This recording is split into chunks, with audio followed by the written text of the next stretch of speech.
Sir क्या ऐसा हो सकता है कि आईएमएफ डिक्टेट करे और ये कहे कि आपके पास क्या हथियार होने चाहिए और कौन सा न्यूक्लियर एसेट्स आपके पास होने चाहिए, कौन से नहीं? कि क्या पाकिस्तान के जो हथियार हैं उनमें आईएमएफ को इंटरफेरेंस कर सकता है, विच इंक्लूड्स मीजल्स और न्यूक्लियर वार हेड्स या इस तरह की चीजें? तो जवाब यस। कि आईएमएफ को आप किस तरह ब्लेम कर सकेंगे जब आपके पास खाने को जहर के पैसे नहीं है, तो आप बैलिस्टिक मिसाइल को बना के क्या करेंगे?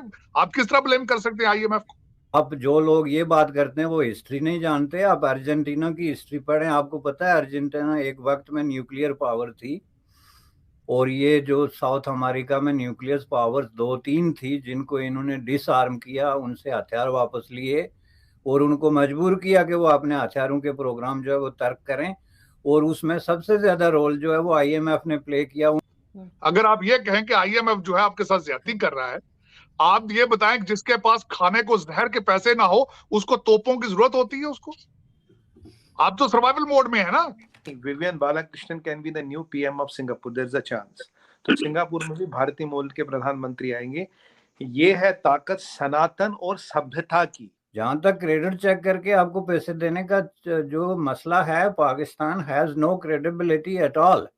पाकिस्तान अपना जो है जितने इंटरनेशनल क्रेडिट रेटिंग एजेंसीज हैं उन सब की रिपोर्ट्स उठा के देख लें, उसमें पाकिस्तान डिस्क्रेडिट हो चुका है और क्रेडिट की बुनियाद पे पाकिस्तान को लैंडिंग नहीं हो सकती। देखिए, आप रिलीजन से मुसलमान हो सकते, क्रिश्चियन हो सकते, but by culture you are all Hindus. ये हमें कभी नहीं भूलना चाहिए। सनातन और सभ्यता की शक्ति इतनी है, इसका लोहा पूरी दुनिया मानती है। आईएमएफ के साथ मुज़ाकरात चल रहे हैं, तो हमारे वज़ीर ख़जाना और वज़ीर आज़म न्यूक्लियर असासों और मिसाइल प्रोग्राम के हवाले से बात कर रहे हैं। ये टाइमिंग क्यों बहुत अहम है? हेलो दोस्तों, इस वक्त पाकिस्तानी मीडिया में हंगामा मचा हुआ है क्योंकि पाकिस्तान के फाइनेंस मिनिस्टर इसाक डार ने एक बयान दिया है कि वो आईएमएफ के सामने अपने परमाणु हथियारों का समझौता नहीं करेंगे और पाकिस्तान अपने परमाणु हथियारों को नहीं छोड़ेगा, क्योंकि खबर ये निकल कर आ रही है कि आईएमएफ ने पाकिस्तान को लोन के बदले बहुत सारी ऐसी शर्तें रखी है जिससे पाकिस्तान को परमाणु हथियारों से समझौता करना पड़ सकता है।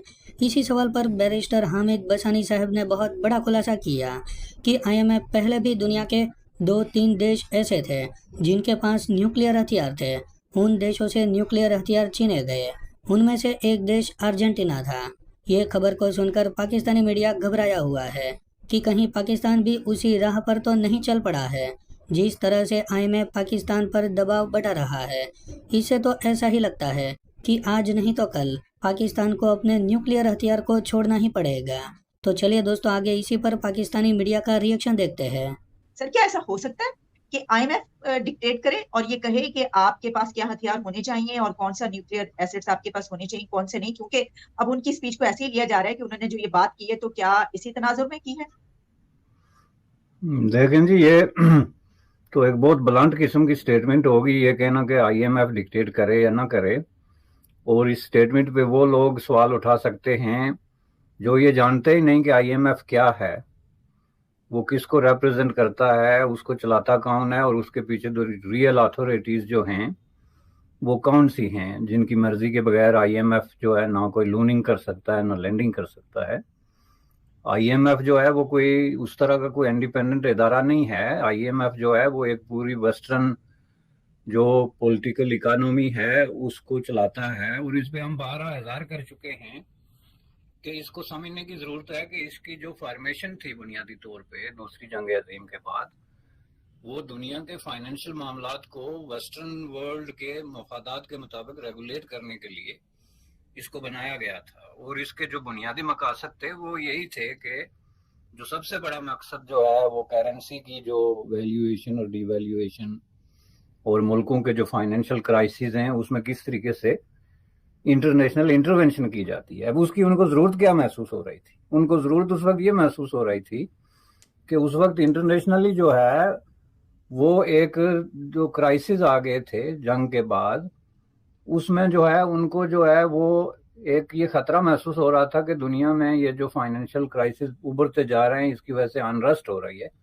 और जहां जहां अनरेस्ट हो रही है वहां पे रेवोल्यूशन बर्पा हो रही है। और उसके नतीजे में सोवियत यूनियन जो है उस वक्त, जो कि एक बड़ी लैंडिंग पावर भी था, वो भी पैसे देते थे लोगों को, बिलियंस ऑफ रूबल्स, तो वो जो है वो आगे बढ़ रहा है। तो उसको रोकने के लिए हमें ऐसे मुल्कों पे, ऐसी जगहों पे नजर रखनी चाहिए जहाँ फाइनेंशियल क्राइसिस बहुत ज्यादा डीप हो जाते हैं, उनकी मदद करके तो वहां पे एक स्टेबिलिटी लाई जाए ताकि वहां रेवोल्यूशन ना आए, और जिसकी वजह से जो सोशलिस्ट आगे बढ़ते जा रहे हैं मुल्क बाय मुल्क, आधी दुनिया तक पहुंच गए हैं, उनको रोका जाए। ये था उनका वाहिद मकसद, जिसकी वजह से IMF का ये पूरा ढांचा जो है वो तैयार हुआ। अब उसने कभी भी अपने मकासद को ना छुपाया, ना ये कोई हिडन एजेंडा है। आप उसका जो प्रोटोकॉल है वो निकाल के देख लें, जो उसका चार्टर है उसमें वाजे तौर पे लिखा हुआ है कि इसके वाजे ये मकासद है। एक तो हो गया ये इसकी आइडियोलॉजिकल ग्राउंड, दूसरा इसका प्रैक्टिकल ग्राउंड है। प्रैक्टिकल ग्राउंड ये है कि इस वक्त दुनिया में दो बड़ी ताकतें हैं जो पूरी दुनिया के फाइनेंस को, इन्वेस्टमेंट को, ट्रेड को जो है वो रेगुलेट करती हैं, इन्फ्लुएंस करती हैं और अपनी मर्जी के मुताबिक चलाती हैं। उसमें एक जो है वो यूनाइटेड स्टेट ऑफ अमेरिका है और उसके बाद चाइना है। दोनों अपने अपने हिस्से के मुताबिक जो ये वर्ल्ड ऑर्डर जो इम्पोज हुआ था दूसरी जंग अजीम के बाद, उसमें अपना अपना हिस्सा वसूल कर रहे हैं। उसमें लैंडिंग प्रैक्टिसेस भी शामिल हैं। तो उस हिसाब से जो है ये कहना कि IMF कोई ऐसा डिसीजन करेगा, किसी मुल्क को लूनिंग करेगा, पैसे देगा बगैर जो है वो यूनाइटेड स्टेट ऑफ अमेरिका और वेस्टर्न वर्ल्ड के मफादात को पेश नजर रखे, तो उसका मतलब है उस आदमी को पता ही नहीं कि IMF क्या है। वो IMF को कोई सिटी बैंक समझता है जिसमें जाके आप दरख्वास्त देंगे तो क्रेडिट चेक करके आपको पैसे दे देंगे। जहां तक क्रेडिट चेक करके आपको पैसे देने का जो मसला है, Pakistan has no credibility at all. Pakistan अपना जो है जितने इंटरनेशनल क्रेडिट रेटिंग एजेंसीज हैं उन सब की रिपोर्ट्स उठा के देख लें, उसमें पाकिस्तान डिस्क्रेडिट हो चुका है और क्रेडिट की बुनियाद पे पाकिस्तान को लैंडिंग नहीं हो सकती। अब ये लैंडिंग हो सकती है सिर्फ जो मैंने इशारा दिया आपको कि दुनिया अगर ये समझे कि ऐसा ना हो कि हम इनको लैंड नहीं करते तो यहाँ पे बहुत ज्यादा क्राइसिस हो जाएं।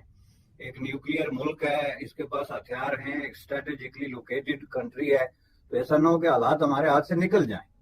तो इन तफजात को सामने रखते हुए वो अगर लैंडिंग करें तो करें। इस बुनियाद पे नहीं कर सकते क्योंकि उन्होंने ऑलरेडी आपको डिस्क्रेडिट कर दिया। जब उन्होंने ये शर्त रख दी कि हम विदाउट गारंटी, मीनिंग जब तक आपको सऊदी अरबिया और चाइना जो है वो लैंडिंग नहीं करता एक स्पेसिफिक अमाउंट ऑफ मनी, उस वक्त तक हम आपको नहीं कर सकते। तो इसका मतलब है उन्होंने साफ इनकार कर दिया। अब सवाल ये है कि क्या पाकिस्तान के जो हथियार हैं उनमें IMF को इंटरफेरेंस कर सकता है, विच इंक्लूड्स मीजल्स और न्यूक्लियर वार हेड्स या इस तरह की चीजें? तो जवाब यस। उसकी वजह यह है कि IMF का जो बुनियादी प्रोटोकॉल है वो जिस मुल्क को लैंड करता है उसके वो एक एक खर्चा which includes defence. Defence is not a sacred cow और समथिंग के जी वो कहेंगे ये डिफेंस है तो हमें गुनाह हो जाएगा। They have nothing to do with गुनाह। वो देखते हैं कि आप जो पैसे ले रहे हैं वो कहाँ पे खर्च कर रहे हैं। कि IMF की ये शर्त बिल्कुल डेफिनेटली IMF इंटाइटल्ड है, इसलिए कि आप उसके दरवाजे पे जा रहे हैं to knock the door and ask them to lend you the money, that is the bottom line. तो उनकी शराइत में से ये भी होगा कि आप डिफेंस पे कितने पैसे खर्च कर रहे हैं, आप ये जो लॉन्ग रेंज या शॉर्ट रेंज या जो भी किस्म के मिसाइल हैं ये आप क्यों डेवलप कर रहे हैं, हम आपको पैसे क्यों दें जो आप बिलाखिर हथियारों में तब्दील करके तो अपने तय खानों में और सर्द खानों में जो है वो जमा कर देंगे। IMF तो पैसे आपको दे रही है ताकि आप अपनी इकोनॉमी को टर्न अराउंड करें, मुश्किलात पे काबू पाएं और ये जो क्राइसिस हैं इनसे बाहर निकलें। लेकिन अगर वही पैसे उठा के आप चीन को दे के उससे हथियार ले लें या किसी और मुल्क से खरीद लें तो जाहिर IMF जो है वो कहेगा कि ये नहीं हो सकता। और ये शर्त बिल्कुल डिस्कस हो रही है जी, ये आप देखेंगे with the passage of time ये बिल्ली जो है वो थैले से बाहर निकलेगी। आप जो लोग ये बात करते हैं वो हिस्ट्री नहीं जानते। आप अर्जेंटीना की हिस्ट्री पढ़ें, आपको पता है अर्जेंटीना एक वक्त में न्यूक्लियर पावर थी और ये जो साउथ अमेरिका में न्यूक्लियर पावर्स 2-3 थी जिनको इन्होंने डिसआर्म किया, उनसे हथियार वापस लिए और उनको मजबूर किया कि वो अपने हथियारों के प्रोग्राम जो है वो तर्क करें। और उसमें सबसे ज्यादा रोल जो है वो IMF ने प्ले किया। उन मुल्कों की हिस्ट्री और IMF की हिस्ट्री में बड़ा एक जो है लंबा चौड़ा एक ताल्लुक है। तो इसलिए अब ये चीजें डिस्कस हो रही हैं। उसकी वजह यह है कि पाकिस्तान के अंदर आपके पास बहुत सारे सवालों के जवाबात नहीं हैं जो कि आप IMF को दें। तो उन्होंने फिर अपनी जो डिमांड्स हैं वो सामने रखनी है। इस पे मैं ये नहीं कहता कि कोई कंप्रोमाइज नहीं हो सकता, डेफिनेटली उसमें नेगोशिएशन की गुंजाइश है। लेकिन ये कहना कि जी हमारी मर्जी कि हम मीजल बनाएं या ना बनाएं, आपकी मर्जी है। तो उन्होंने आपको तो कोई खत नहीं लिखा कि आप आके हमसे पैसे मांगे, ये खत तो आपने लिखा। तो आपने अगर अपनी मर्जी चलानी है तो you go back and you run your business. इससे IMF को कोई लेना देना नहीं, वो कोई बंदूक नहीं तानेगा आपसे कि आप हमसे कर्ज क्यों नहीं लेते। लेकिन as long as you are interested कि हमने आपसे कर्ज लेना है, तो फिर आपको उनकी ये शराइत माननी पड़ेंगी।